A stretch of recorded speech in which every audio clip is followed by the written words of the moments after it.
Shalom à tous et bienvenue autour de l'arbre. Aujourd'hui, j'ai encore une fois un message à partager, je pense qu'il peut être important, qui peut shifter la manière dont on voit les choses, la manière dont on se comporte et la manière dont on voit notre relation avec Dieu. Comme vous pouvez le voir, le titre de l'épisode c'est « À la source ». J'aimerais bien que cet épisode se fasse plutôt en trois parties, donc trois parties de messages. Donc premièrement, j'aimerais bien expliquer l'idée derrière cette source, l'idée derrière d'aller à la source. Deuxièmement, ce que cela implique pour nous, nous-mêmes, et troisièmement, ce que cela implique pour les autres. À la source. Pour comprendre cela, je propose qu'on rentre dans la parole de Dieu. Dans Jean chapitre 7, versets 37 à 39, il est dit « Le dernier jour, le grand jour de la fête, Jésus se tenant debout s'écria « Si quelqu'un a soif, qu'il vienne à moi et qu'il boive.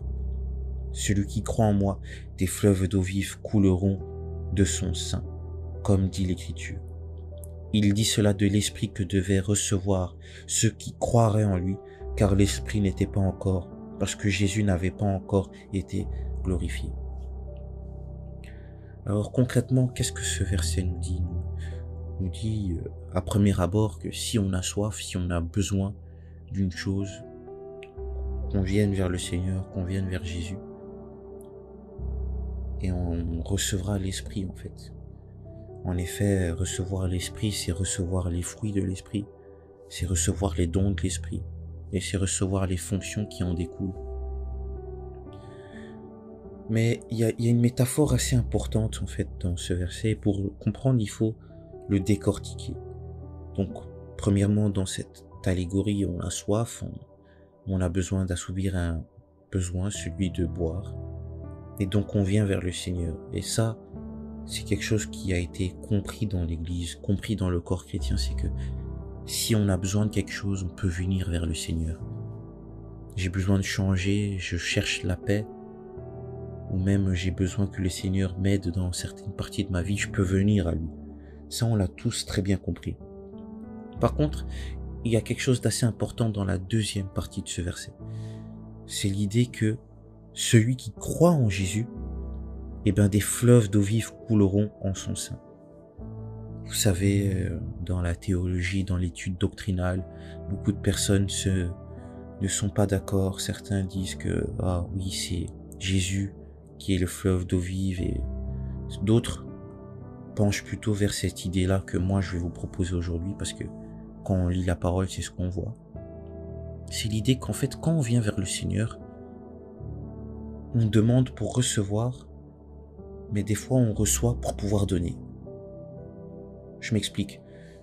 Quand dans cette métaphore on a soif, on a besoin d'une chose primordiale pour boire, c'est l'eau. Mais le Seigneur, dans cette métaphore, dans cette parabole, il nous dit que non seulement vous venez à moi pour boire, mais en venant à moi pour boire, je fais de vous une source, je fais de vous un fleuve, je fais de vous une source de bénédiction. Et c'est pour ça que j'aime beaucoup ce terme, source de bénédiction, parce que source de bénédiction, ça, c'est vraiment bien comprendre ce verset-là. Je donne un exemple. Imaginons que j'ai des problèmes de jalousie, de rancœur ou de méchanceté. Je viens vers le Seigneur pour recevoir les fruits de l'Esprit, pour enlever cette amertume, être délivré. Mais une fois que je reçois la délivrance, une fois que je suis un homme nouveau, il faut que je sois un homme nouveau pour les autres. Alors voilà, ça c'est ce que je voulais expliquer premièrement avant de rentrer vraiment dans le vif du sujet. C'est que aller à la source, ce n'est pas juste pour un moment donné. Quand on va à la source, c'est quelque chose qui doit perdurer, c'est quelque chose qui doit se refaire souvent pour que nous puissions être une source de bénédiction pour les autres. Et cela en permanence. Alors comme j'ai dit dans la deuxième partie de ce message, j'aimerais bien parler de ce que cela implique pour nous-mêmes. Pour cela, il faut qu'on parle du cœur de l'homme. Et il y a plusieurs versets dans la parole de Dieu qui nous parlent du cœur, qui nous disent de garder le cœur, car du cœur découlent les sources de la vie. On a tous très bien souvent entendu ce verset, mais aujourd'hui j'aimerais bien parler des problèmes de notre cœur, des problèmes de la chair de l'homme. Dans Jérémie chapitre 17 verset 9, il est dit: le cœur est tortueux par-dessus tout et il est méchant, qui peut le connaître? Là, j'avoue que j'ai cité le verset de tête, je l'ai pas devant moi, mais l'idée derrière ce verset, c'est que, ok, le Seigneur connaît l'homme, le Seigneur sait que l'homme, dans son cœur, il y a des pensées terribles, des envies terribles, mais il n'y a que celui qui porte ce cœur et Dieu qui peut savoir ce que ce cœur comporte. J'aimerais bien donner un témoignage pour bien expliquer ce verset. C'est que j'écoutais une prédication et dans cette prédication, le pasteur parlait d'une fille qui jalousait amèrement sa sœur. En effet, au premier abord et de façade, les deux sœurs étaient comme des jumelles, quoi. Tout le temps ensemble, malgré la différence d'âge, tout le temps en train de rigoler. On pourrait croire que c'était les meilleures amies du monde. Et elle était certainement, mais il y avait une sœur, la grande, qui jalousait terriblement la petite. Pourquoi? Parce que la petite était beaucoup plus jolie qu'elle, avait beaucoup plus de succès auprès des garçons. Et ça, c'est quelque chose que la fille n'arrivait pas à accepter. Et ça, c'est vraiment triste parce que dans cette histoire, c'est que la petite sœur finit aux urgences en soins intensifs. La grande sœur avouera elle-même que elle a même souhaité un moment que sa petite sœur pouvait mourir. Pourquoi? À cause de la jalousie. Je parle de cette histoire pour bien mettre en avant l'idée de ce verset.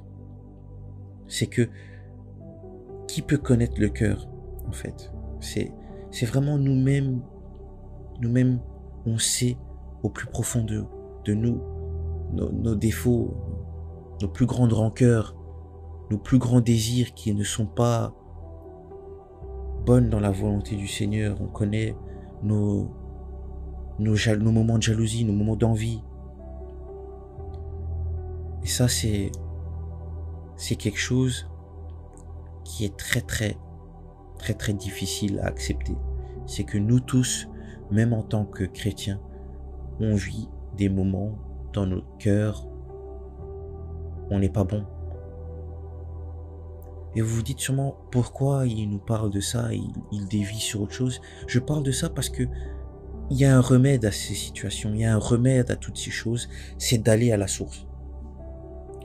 En fait, ce que j'aime bien avec le Seigneur, c'est que on arrive toujours à être transformé, à être nouveau. Reprenons cette métaphore, cette allégorie d'aller à la source d'eau pour boire. L'eau est aussi symbole souvent de renouveau, de transformation parce que ça lave. J'aimerais bien aujourd'hui prendre ce verset et faire comprendre que ce n'est pas juste si tu as soif qu'il faut venir auprès du Seigneur pour boire, mais si tu veux être lavé, si tu veux être transformé. Nous tous, chaque jour, on devrait demander au Seigneur, Seigneur, je veux être transformé par rapport à mes rancœurs du passé, par rapport au côté sombre de mon cœur. J'aimerais bien venir à ta source, venir au fleuve, venir être transformé et lavé. Et une fois qu'on a fait cette première partie, comme ce passage nous l'indique, il y a la deuxième partie. C'est que une fois qu'on a fait ce travail-là de venir auprès du Seigneur, on rentre dans la troisième partie de mon message. C'est qu'on devient une source de bénédiction pour les autres. En effet, si je viens vers Dieu pour être transformé, pour être nouveau, pour être lavé de mes anciens péchés, ce n'est pas juste pour moi-même, c'est pour être un témoignage. C'est pour apporter cela aux autres. C'est pour qu'un jour, je croise quelqu'un qui a vécu les mêmes choses que je vivais et que moi-même, les fleuves d'eau vive qui coulent en mon sein puissent être une source de bénédiction pour cette personne. Voyez-le comme ceci. C'est comme si Jésus découle sur nous et car il découle sur nous, son onction peut découler sur les autres. Attention, je dis pas qu'il faut remplacer ce lien de la personne avec Jésus. Non, cette personne, il faut l'amener à Dieu. Il faut l'amener à elle-même vouloir aller à la source. Mais il faut que nous soyons une source de bénédiction pour amener les gens à cette source, pour amener les gens à la réflexion, pour amener les gens à vouloir faire mieux. Et je parle de ça aujourd'hui parce que c'est quelque chose qu'on vit tous. C'est quelque chose qu'on vit tous et on a du mal des fois à l'accepter. Certaines personnes veulent se cacher, se voiler la face, n'osent pas dire que eux-mêmes, ils ont ces pensées noires, ces envies noires, ces désirs noirs. Mais l'idée aujourd'hui, c'est pas juste d'aller à la source pour des besoins matériels, pour le mariage, pour l'école, pour la réussite. Non, c'est de venir à la source pour être nouveau, pour être transformé et permettre de transformer les autres, ceux qui sont après nous. C'est un message assez compliqué à partager parce que c'est difficile de dire aux gens de changer quand nous-mêmes on essaye de changer, on n'est pas encore tout le temps transformé, mais j'ai compris en fait que c'était quelque chose qui se faisait de jour en jour. Chaque jour quand on se lève, on doit dire au Seigneur, brise-moi, brise l'ancien David, brise qui j'étais, brise les pensées que j'avais, permets-moi d'être reconstruit. C'est quelque chose que j'avais partagé sur la page Instagram, c'est que cette chose-là se fait en 3 étapes. Il faut tout d'abord, avant d'aller à la source, une introspection. Regarder au plus profond de nous-mêmes, qui suis-je? Qu'est-ce qui ne va pas? Même dans la Bible, le psalmiste dit, oh Seigneur, toi tu sondes mes reins. Donc demander à Dieu de nous aider dans cette introspection. Ça c'est la première étape. Et la deuxième étape, c'est de déconstruire. En effet, vu qu'on aura fait une introspection, le Seigneur aura fait un diagnostic. Il aura remarqué ce qu'il faut changer, ce qu'il faut faire de mieux. Et justement, on déconstruit cela. On enlève ce qui n'est pas bon pour arriver à la 3e étape, reconstruire, repartir sur de bonnes bases. Aujourd'hui, j'aimerais que, à la fin de cet épisode, chacun d'entre nous, on puisse se dire, Seigneur, je te fais la promesse qu'à partir d'aujourd'hui, chaque jour, je viendrai vers toi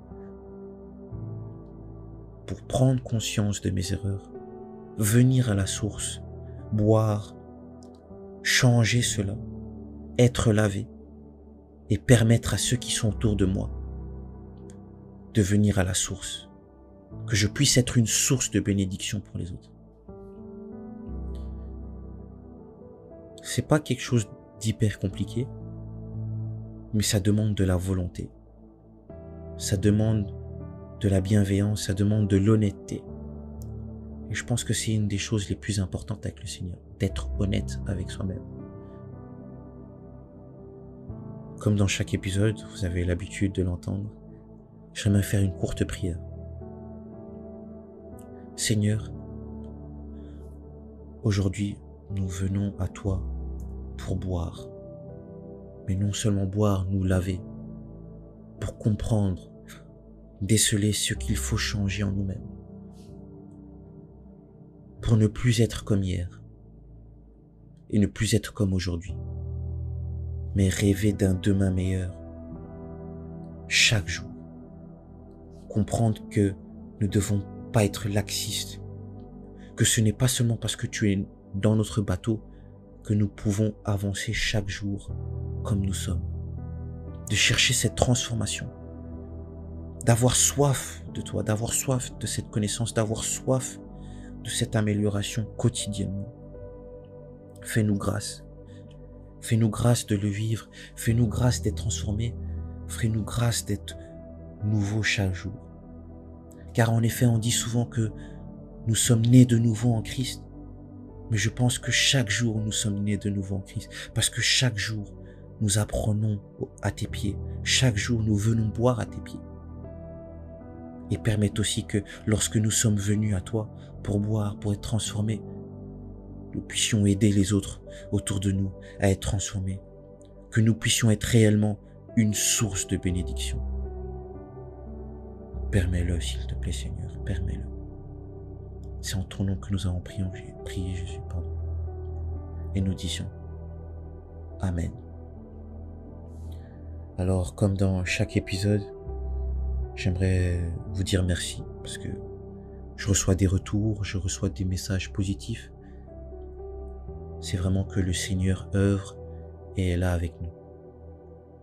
Donc vraiment, n'hésitez pas à partager ce message si ça vous a touché, de méditer, de partager la page Instagram, que ça puisse peut-être toucher certains de votre entourage, que nous puissions tous faire mieux.